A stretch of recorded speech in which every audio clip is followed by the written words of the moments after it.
Hello mga friend, magandang hapon sa inyong lahat. Nandito tayo sa garden kasi didilig ako kasi patay na yung mga damo. Tutuyo siya sa sobrang init. Dapat yung gardener kanina ang magdidilig eh.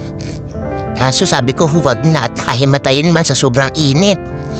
Kaya ko naman diligan sa ibang garden na lang siya magdilig. Kaya didiligan ko siya.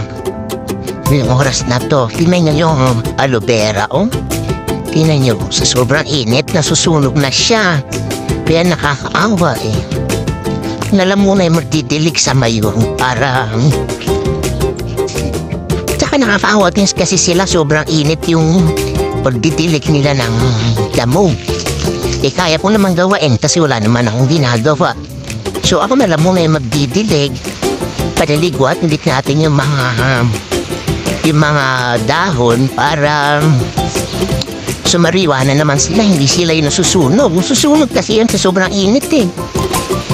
Isipin nyo magprito kayo ng isda sa labas ng tuyo. Pwede maprito sa sobrang init. Kaya kahit itong mga dahon na to naluluto sa sobrang init. Ayan, pinakikita naman, tingnan yung mga damo, sunog talaga. Yan ano sila, nadadry sila. Kaya kailangan talaga tupigan ng madami. Ay!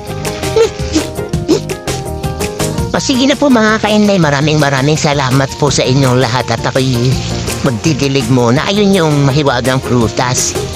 Hindi ko pa nalalaman kung ano yung tawag dyan, kaya hintay ako kung ano yung resulta ng pangalan niya.